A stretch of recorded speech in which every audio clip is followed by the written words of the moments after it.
Hi guys, this is Milena. Welcome to Ask Milena. Today we're going to talk about what are some quick and easy ways in order for us to discover what are some of the limiting beliefs that we might be holding. A lot of teachers talk about limiting beliefs and blockages and how they don't serve us and then the importance of becoming aware of them. But very often I get the question of, I don't know what mine are, or I don't know how to discover what they are.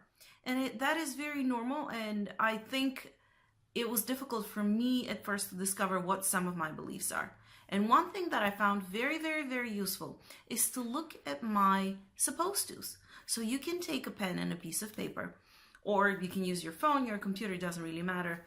And you can start a little list. You can start the sentence with, I am supposed to.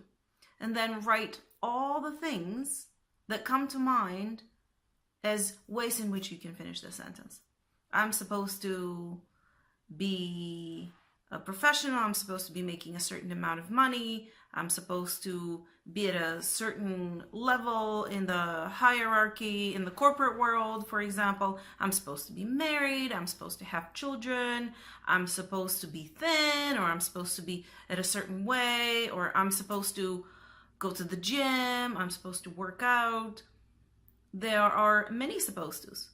When you finish that list and you're done and you can't come up with any more things that you feel like you're supposed to, in order to come up with some things that you may have missed, you can look at all of the different areas of your life. You can say, as a professional or whatever your job is, as a teacher, for example, as an executive chef, I'm supposed to. Or you can look at all of your major relationships as a husband or a wife or a daughter, or as a single person, as a person in a committed relationship, as a brother or a sister, as a friend, as a best friend. I'm supposed to. So look at all those major areas in your life and write your supposed to's there, because it's very likely that you're going to come up with things that you didn't think of originally when you look at all of these areas. And then when you look at your list, really see what you agree with and what you actually want to. Do you want to go to the gym 3-4 times a week, for example? And if the answer is a yes, then put a check mark. And if the answer is a no, you can put an X next to it or just cross it out, whatever works for you. So, and then the next thing that you can do is you can write a separate list with, I'm not supposed to. I'm not supposed to go do whatever I want. I'm not supposed to be free. I'm not supposed to stay up until 2:30 a.m. in the morning. And I'm not saying all of those would be negative. And that's why you will look at your list and you will make that conscious decision, which ones you like and would like to keep, and which ones you don't. Why does that exercise help us discover what some of our limiting beliefs are? Because we use the word supposed to for things that we feel there's some sort of external pressure to do.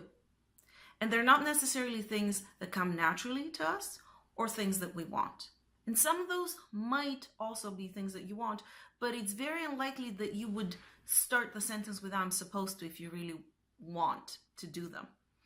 And then when we say I'm not supposed to, these are often things that you tend to do or you would like to do, you enjoy doing, but you don't allow yourself to do because, again, some sort of external expectation or pressure. There are two elements. One, sometimes we think that there's an external expectation or pressure, but we don't even know from whom.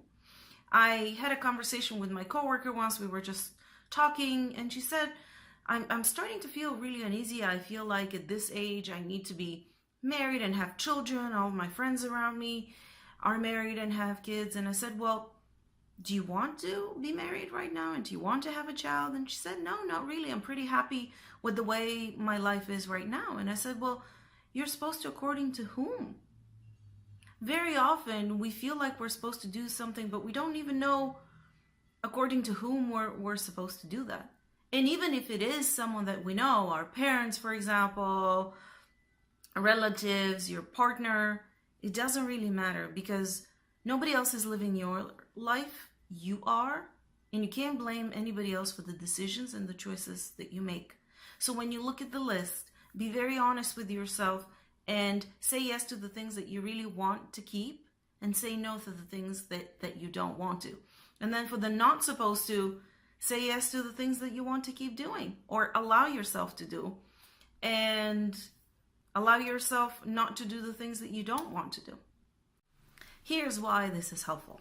Because it really brings awareness to our limiting beliefs. And once we are aware, then we can consciously choose whether we want to continue to subscribing to them or drop them. Then you're free, then you're in charge, then you are consciously deciding what it is that you want to create and experience in your own life. It's a simple exercise, but it's extremely powerful in discovering a lot of the things that might not serve you all at once, just writing that 1 or 2 simple lists. To book a session, go to askmilena.com or write to the email that you see on the screen. Don't forget to subscribe to the channel if you haven't already, and click on the bell so that you can get notified of future videos. I'll see you very soon.